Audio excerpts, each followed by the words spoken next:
you, everybody. I'm grateful to be here. 皆さんこんにちは。今日はこういうところにお招きいただいて大変光栄です。I am a veteran of both the Iraq and Afghanistan wars. I was a paratrooper in the U.S. Army. 僕はイラクとアフガニスタンと両方に派遣されておりまして、その時は米国陸軍の落下傘部隊でした。You can see the picture of me in uniform in the corner there. はい、左上の方をご覧ください。あれが僕がユニフォームを着ていた時の、軍服を着ていた時の写真です。But now I'm a peace activist where I've been to places like Okinawa, Palestine, and Standing Rock.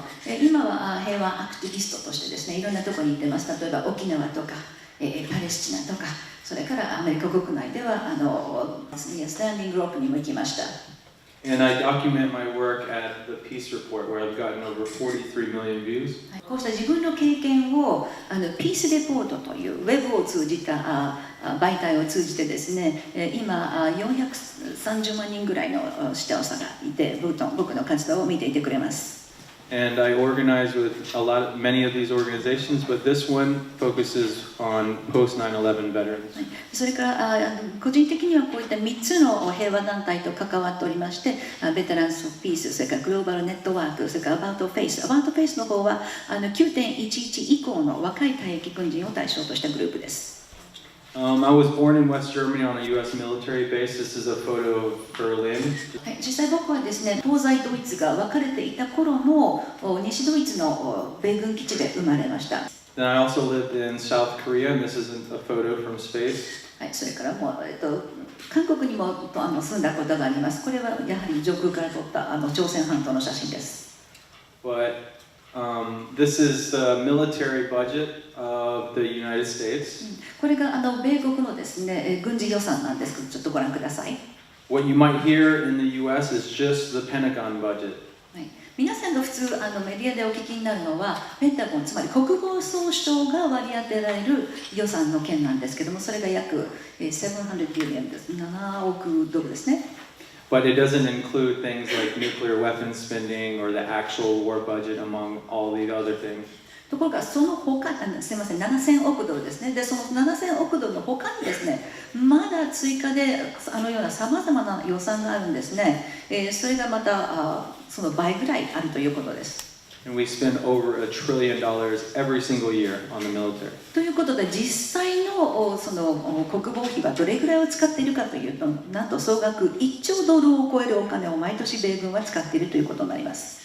Some of this information is important because I believe war is a symptom and these are war preparations. なぜこういうお金の話をするかと申しますと、やっぱり戦争というのはあくまで症状であって、そしてこういったものはその準備なんですね。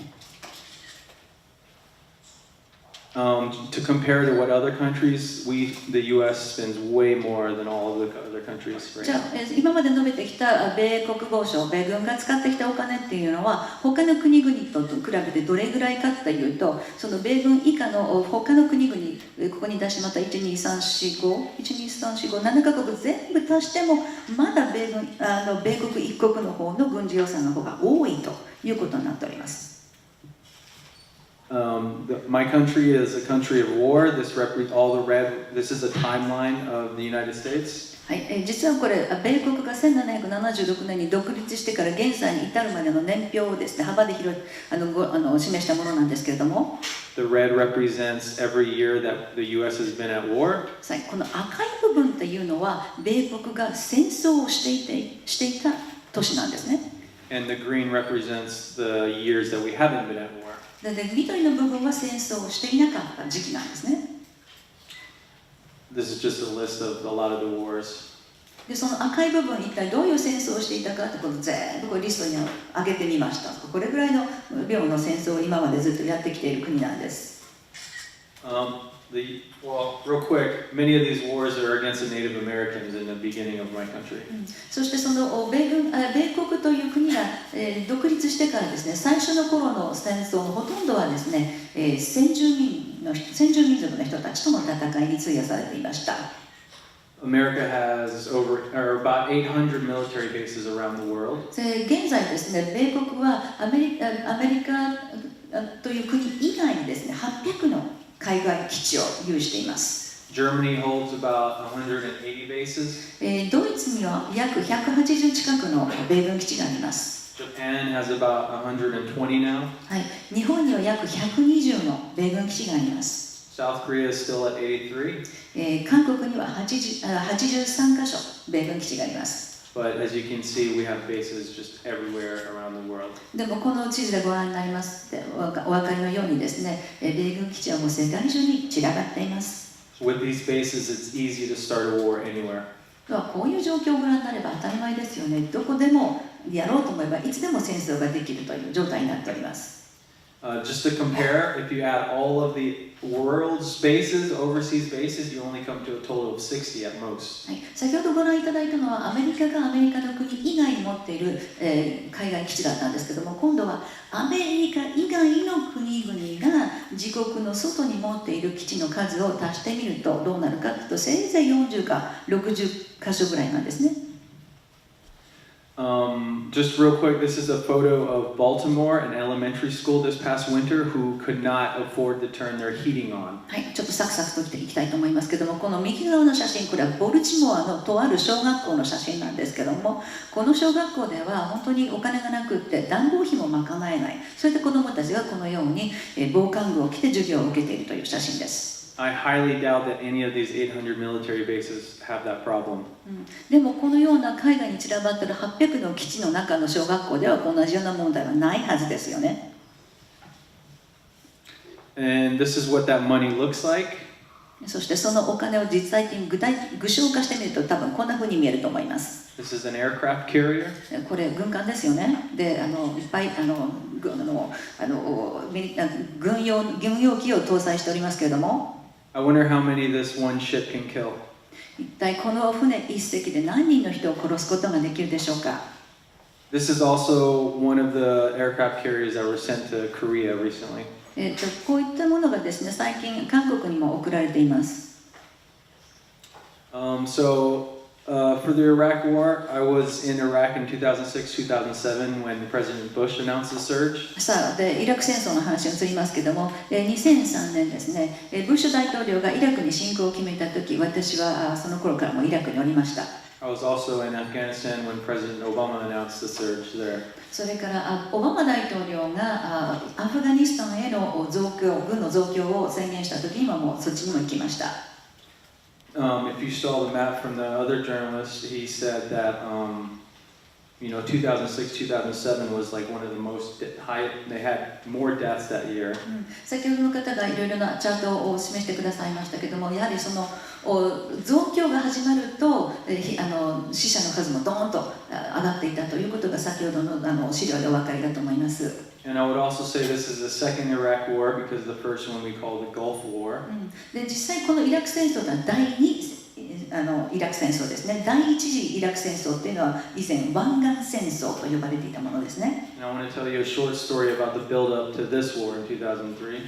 でちょっと短めにお話をさせていきます。この戦争に関してですけども。You can look it up. It's called the Dodgy Dossier. はい、皆さんドッジ書類、ドッジドキュメントという事件があったのを覚えていらっしゃいますか？日本では取り沙汰されたかちょっと私分かりませんけれども。So both the British and American government stole the dissertation work of a graduate student going to Oxford University. はい、オックスフォード大学にいた学生の、卒業論文ですね。それを米国とイギリスの両方の政府が手をかけました。And they used his dissertation after they stole it and plagiarized it as military intelligence. はい、実はこの卒論の内容をそのままコピーしてですね、軍の戦略に使いました。And that was the reason they used to go into Iraq. そしてそれがそのままイラク戦争のシナリオになったんですね。The student who had his work stolen was my professor in college. そして卒業論文を盗まれた生徒さん、それが実は僕が大学にいた時の先生だったんです。So it's a way of showing that America fabricates and manufactures military intelligence to invade other countries. つまりここで僕が言いたいことは何かと言いますと、戦争というのは必然的に始まるものではなくて、何かしらの操作によって作り上げられているものだということです。So even after the war, I'm still haunted wherever I go, whether it's in college or if I meet other people. There's always connections back to the war. ですから今僕は軍というものから離れていろいろなところに行きますけど、どこに行ってもやはり戦争というものとは切っても切れない戦争が僕を追いかけてくるような状態になっています。And I'm sure you might remember that the reason for going into Iraq was because of weapons of mass destruction. 皆さん覚えてますか？なぜイラクに侵攻したか。大量破壊兵器があるという理由でイラクに侵攻したんですよね。And also they implied that Saddam Hussein was hiding terrorist organizations in the country. それからサダム・フセインがテロリスト組織を保護しているという触れ込みもありました。Both of which we now know are complete lies. 今はその両方が嘘であったということが明らかになっています。So this war was sold to the American people. つまりこの戦争というネタがアメリカの一般市民に提示された、売られたわけですよね。And Americans know this and they want to get out of these wars. They wanted to get out of They want now to get out of these で wars. そしてそれが嘘だということが分かった現在、とにかくアメリカの一般市民はこの戦争を終わらせたいという気持ちです。That's the main reason President Obama was elected in 2008. でその一般市民のサポートを受けて、オバマ大統領が大統領に選ばれたんでしたよね。Obama ran on a peace campaign. つまりオバマさんが張った大統領選挙のキャンペーンというのは平和を前提にしたものだったわけです。And Obama actually expanded the wars to other countries like Syria, Somalia, Yemen. ところが一旦選ばれた後、オバマさん何をしたかというと、その戦争をどんどんシリアやイエメンや他の各地域に広めてしまったわけです。Even when President Trump ran for president, he talked about getting out of Iraq. もちろん今回大統領に選ばれたトランプさんもその大統領選挙キャンペーンの時にはですね、この戦争を早く終わらせるんだということは言いましたけれども、That's part of the reason why he got elected. そしてそれはなぜ彼が選ばれたのかというその勝因の一つでもありましたが、But of course, he's dropping more bombs than ever. もちろんこれまでの大統領以上にどんどん爆弾を落としています。And I'll talk about that in just a minute. I'll go through some slides. はい、じゃあそのことについてはまた後で言及しますけども、次のスライドいきましょう。This is actually from the first Gulf War. これ第一次湾岸戦争ですね。イラクの戦争の時に撮られた写真なんですけども、Napalm was dropped on him, and he was trying to leave his vehicle. はい、この人がちょうどこの車から脱出しようとした時にナパーム弾を落とされたんですね。But it's the same thing in Afghanistan, which is America's longest war right now, 17 years. そして同じようなストーリーがアフガニスタンでずっと続いています。このアフガニスタン戦争というのはアメリカがこれまで行ってきた戦争で一番長く後を引いている戦争です。There's no end in sight right now. つまりこれはなかなか終わりが見つからない、ずっと続いている戦争です。This is a graph of the number of troops that were in Iraq. イラクに投入されてきた軍人の数なんですけれども、They say the war ended in 2010. はい、2010年に一応戦争が終結したと言われましたが、But we still had many troops and also many defense contractors, civilians. でも現地にはまだまだたくさんの兵隊さんがいますし、それから防衛、なんていうのかな、戦争屋さんと言われているディフェンスコントラクターね、防衛関係の政府契約を取るプロの人たちが現地にたくさんまだ暗躍しています。And I was there during the increase of troop levels here, which is the same as the graph that he showed earlier of all the deaths that increased that year. 先ほどの方がお見せになったグラフの中で死傷者がたくさん出た時期と全く同じ時期にこのグラフでお分かりになるように軍隊が増強されています。This is a graph of number of troops in Afghanistan. はい、これはアフガニスタンでの増強の様子なんですけれども、And I was there in 2009 during this surge, which is another increase of troops. はい、2009年にガーンとこの数が上がっております。Again, this is under Obama. はい、実はこのね、やっぱりオバマ政権になったばかりですよね。This is the number of bombs dropped in 2015 and 2016. はい、これはですね、どれくらい爆弾が落とされたかというのを2015年と2016年の比較なんですが、すみません、皆様のお手元にある資料の中で、この下の方の横長の長いところがですね、発じゃなくて人になっていると思うんですけど、それ間違いなんです。すみません、発に直してください。Most of the bombs are dropped in Iraq and Syria, but it's many of these countries.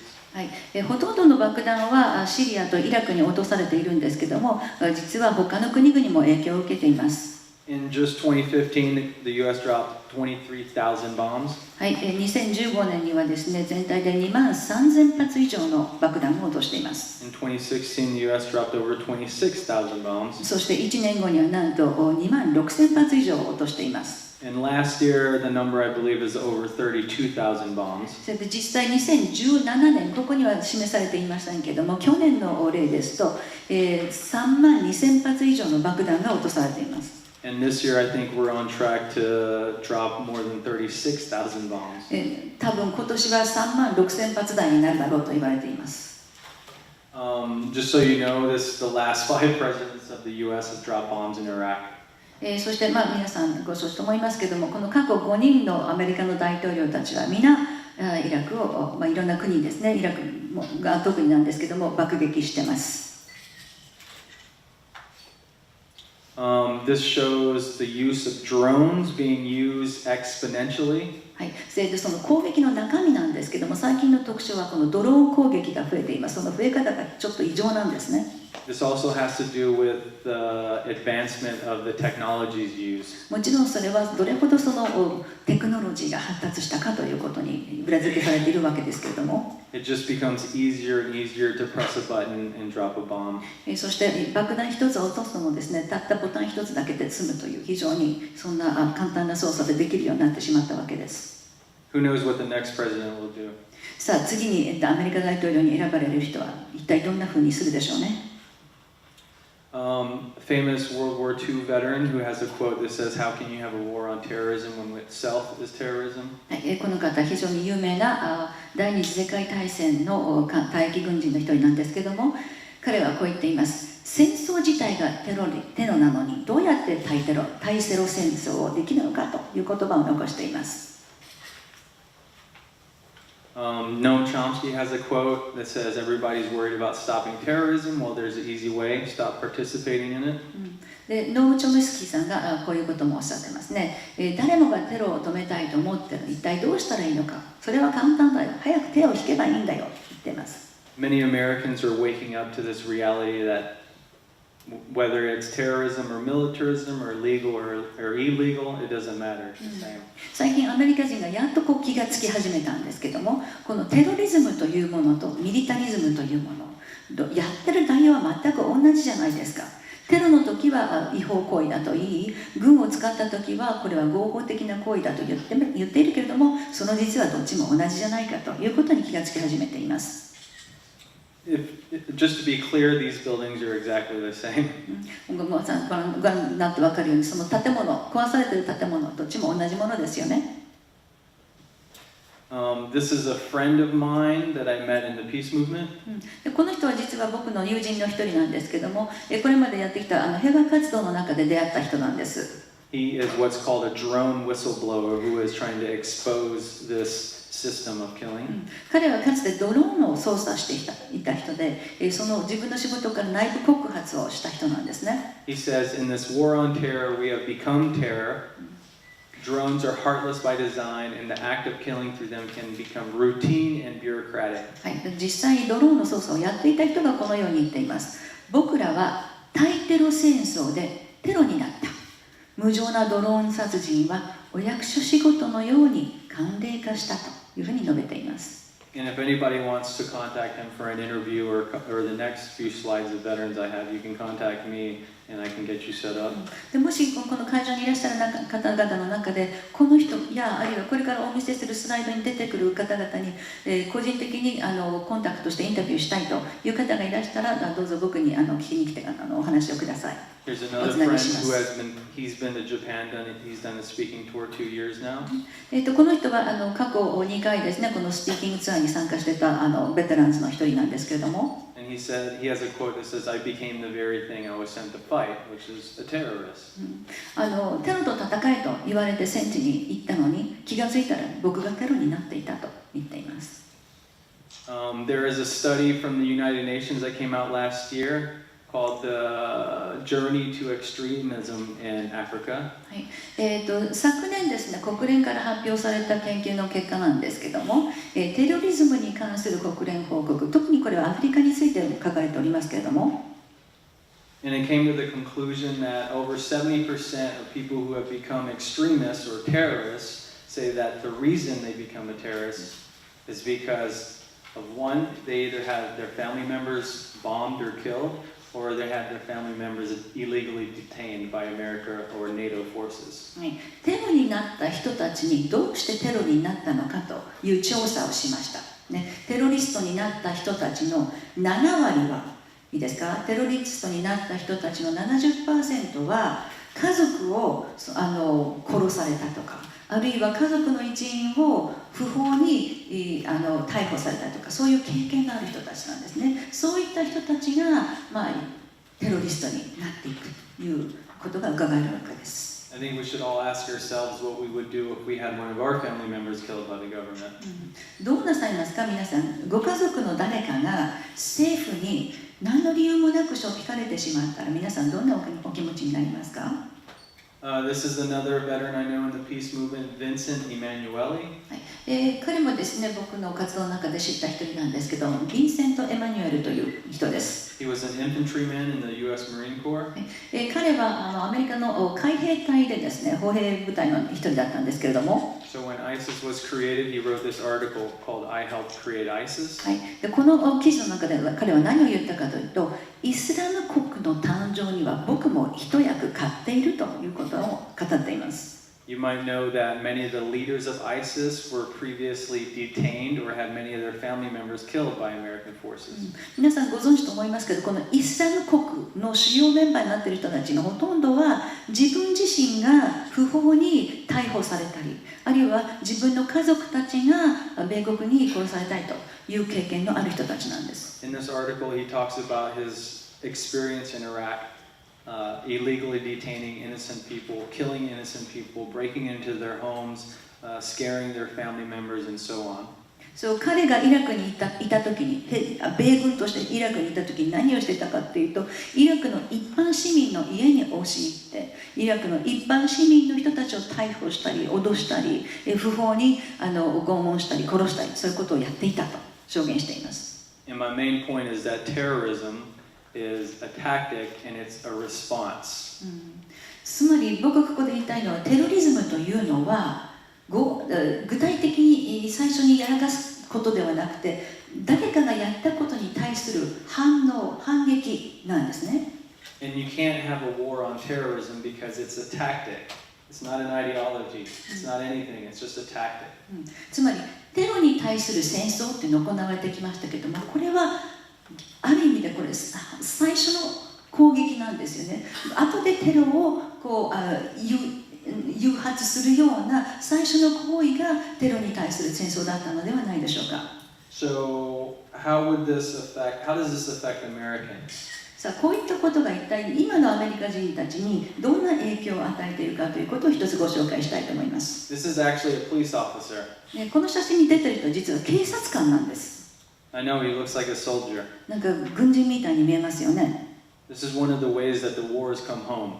つまりこれは戦争というものが実際に僕たちの国の中にやってきたということの一例なんです。と申しますのも、And the police forces in America are killing innocent people at an astonishing rate right now. 現在ですね、こういった現象が起きてからですね、アメリカ国内の警察官が一般市民を武器で殺すということがものすごく増えています。Well over 1,000 people are shot by police forces every year, and much more are injured. はい、毎年米国では1000人以上の一般市民が警察官に殺されていますし、もっとたくさんの人たちがそれによって怪我をしています。Many of the police forces are veterans of the Iraq and Afghanistan wars. そしてそういうことをやっている警察官のかなりの人たちはイラクやアフガニスタンへの従軍経験のある退役軍人だったりするわけですね。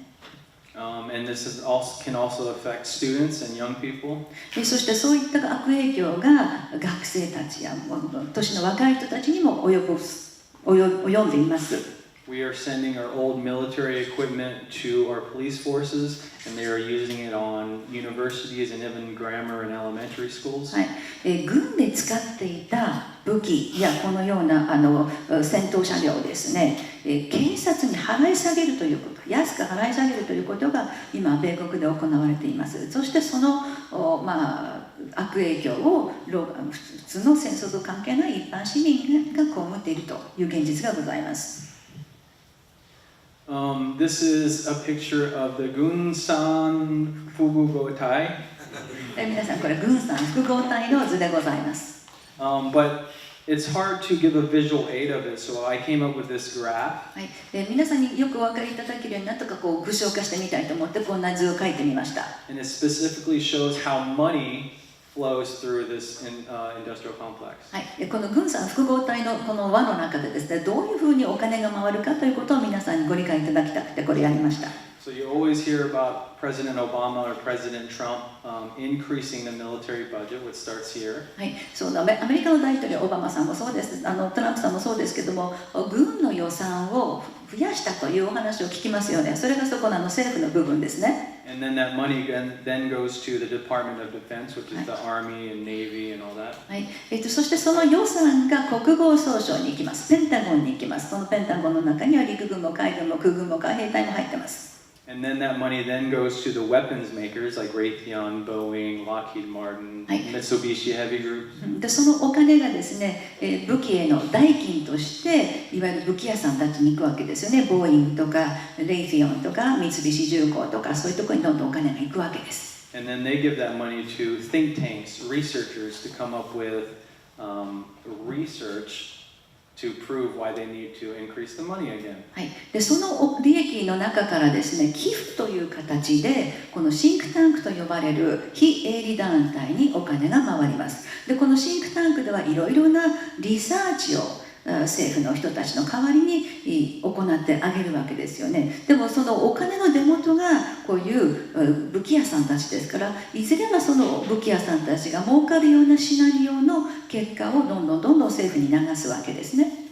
And the whole process starts over again. ということでお金がこういうふうにぐるぐる回っていくわけです。This is a president from over 100 years ago. はい、この大統領、ヘイズ大統領は約100年以上前にアメリカで大統領だった方です。Because in American schools, we're taught from a very young age that the government is of, for, and by the people. その頃はすでにリンカーンさんの影響がございましたけど、アメリカの政府というのは人民による人民のための人民の政府だというふうに教えられていました。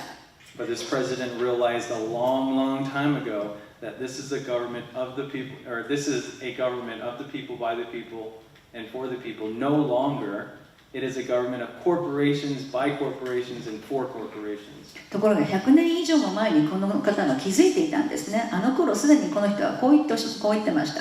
もうこれは人民による人民のための人民の政府などではない。企業による企業のための企業の政府になってしまったということをだいぶ前から宣言していた大統領がいたということです。So our priorities in America are really backwards right now because only 3% of military spending could end world starvation. つまり今アメリカが最重要点というふうにお金をかけているところが本当につまらないことになっているわけですね。実際その米軍費の 3%、たった 3% だけで世界中の飢餓を救うことができるという調査結果も出ています。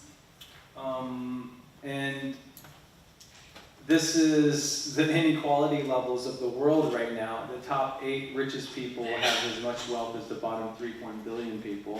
じゃあそのお金の話をしたところで一体そのお金が一体誰のもとに行っているのかという表なんですけども、なんとこの8人の方々が所有している富が、世界人口の、底辺36億人の持つ富と同じぐらいということだそうです。たった8人で36億人分だそうです。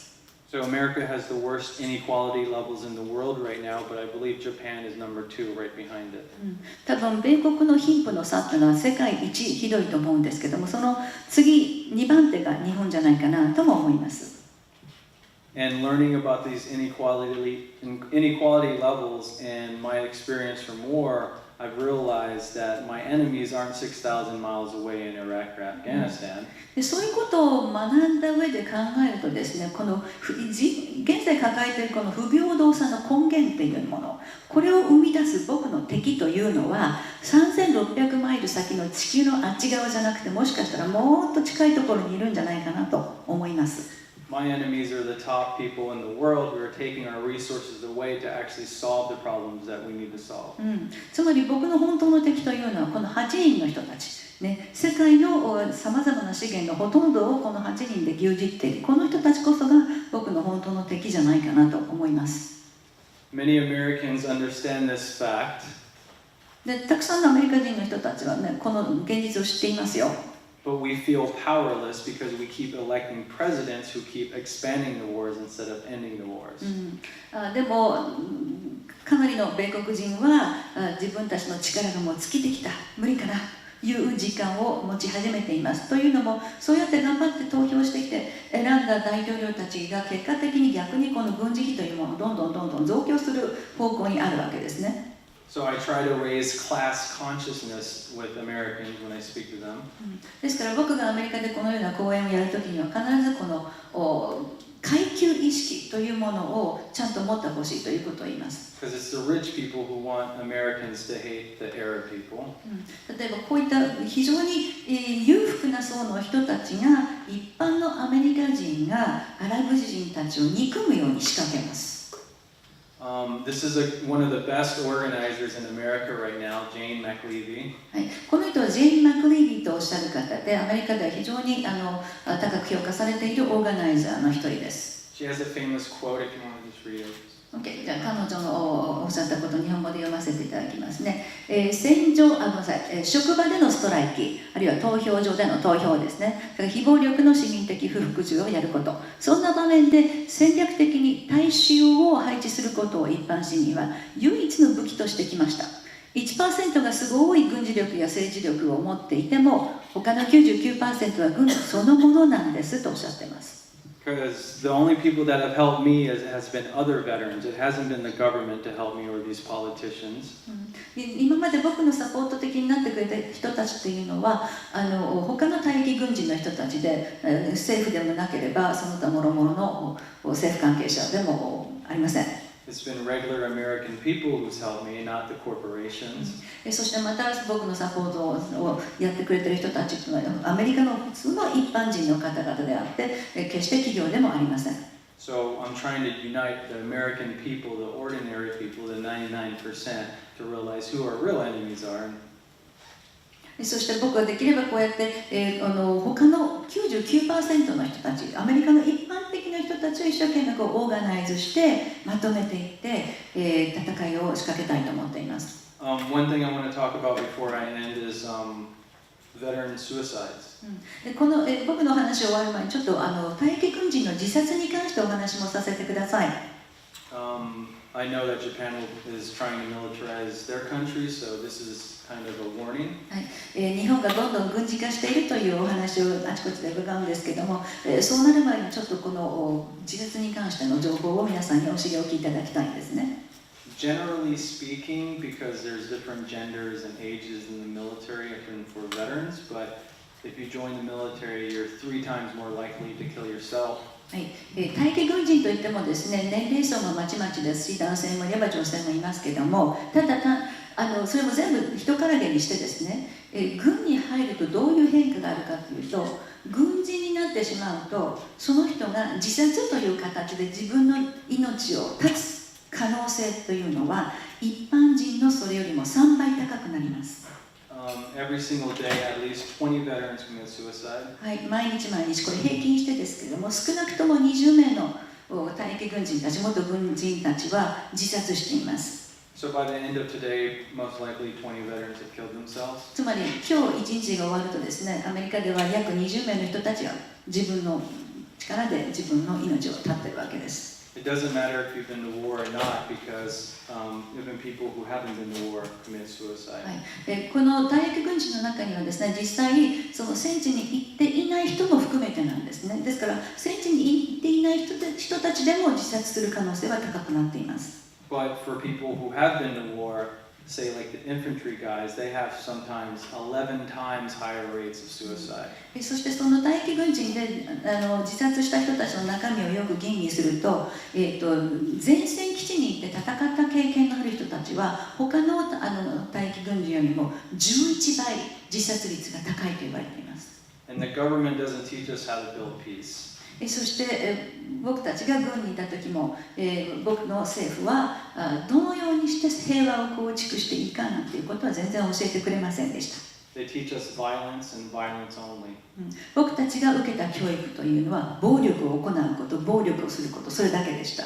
That's why you see a lot of these veterans who join the police forces and end up shooting a lot of people. ですからこういった退役軍人たちが一般社会に戻って警察官という職を得た時に先ほどの画像でお見せしたようにやはり暴力的な処置で一般市民に対応するという結果が生まれてくるのも当然ですよね。And the military is held up in American society as this model, this role model for kids, for everyone. そしてアメリカに行くと分かるんですけども、こういった軍人たちというのが子どもたちにとってヒーローのように、ね、とてもこう目標にすべき立場の人のように教え込まれていくわけなんですね。So militarism is like a virus, and a virus that spreads. ということはこの軍国主義というのはほとんどウイルスみたいにですね、こう浸透していくものなんですね。And I would say, listening from the speakers today, I've learned more about Iraq than what my government has even told me.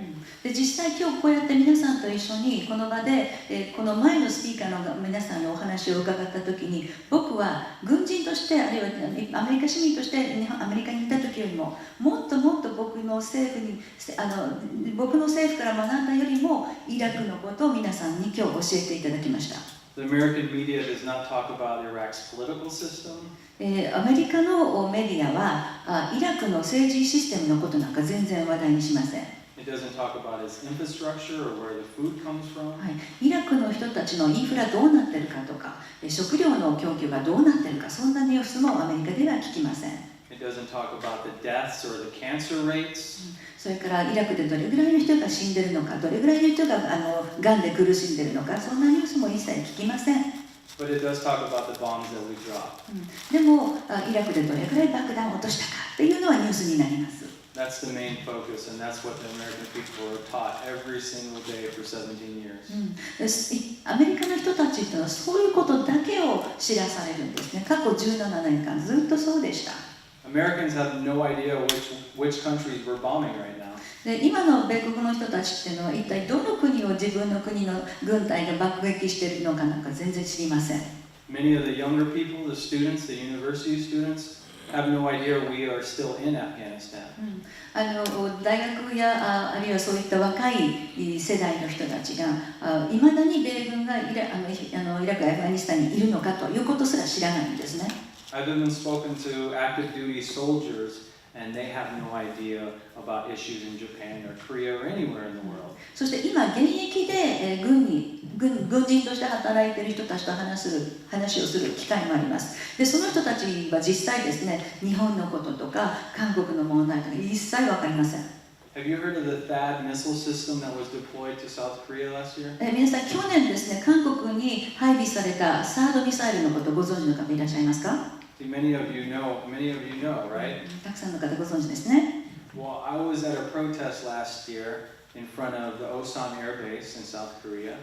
実は去年ですね、僕は韓国に行きまして、オーサン空港で現地の人たちと一緒にですね、抵抗運動に加わっていたんです。We had about 2,000 or 3,000 South Koreans come and protest and shut the front gate down. その時にですね、2、3,000人ぐらいの現地の韓国人の人たちがバーッとこのゲートの前に押し寄せてきてですね、ゲートをね、シャットダウンしたんですね。So when many of the soldiers who were trying to come back on base after a day of shopping, they had to wait until everybody left, all the protesters left. ですからゲートから一旦外に出て兵隊さんが帰ってくるのにベースの中に入ろうとしたらもうゲートがこうやって一般市民に当選簿されてますからね、皆さんが全部お帰りになるまで中に入れなかったということがありました。So I walked across the street and then began speaking and asking the soldiers' questions. ということで、それで兵隊さんがその辺にうろうろしている間にですね、僕は彼らにいろいろと質問をすることができたんですね。I asked them, "Do you know what they're protesting?" で、彼らにどうしてこの人たちはここで抗議運動をしているか知ってるかいって聞きました。Many of them said, "No, this happens every week." 知らないよ、でもなんか毎週やってるよねっていう返事でした。I asked them if they ever heard of the word THAAD. で、皆さんこの THAAD という言葉知ってますか？単語知ってますかって聞いてみました。They said they never heard of it. そんなの聞いたことないよっていうその基地で働いてる兵隊さんたちが言ってたんです。We were also protesting anthrax that was deployed in the Osan Air Base. それからね、アントラックスという非常に有毒なものなんですけども、それもそのオーサン基地に配備されたんですけども、そのことについて知ってますかって聞いてみました。I asked them about that. They had no idea. それでも全然知らないよという返事でした。This is a common. I've been speaking to soldiers on airplanes when I fly to South Korea or Japan. And I ask them the same questions. Do you know about these issues? Every time, they have no idea what's going on. When you No.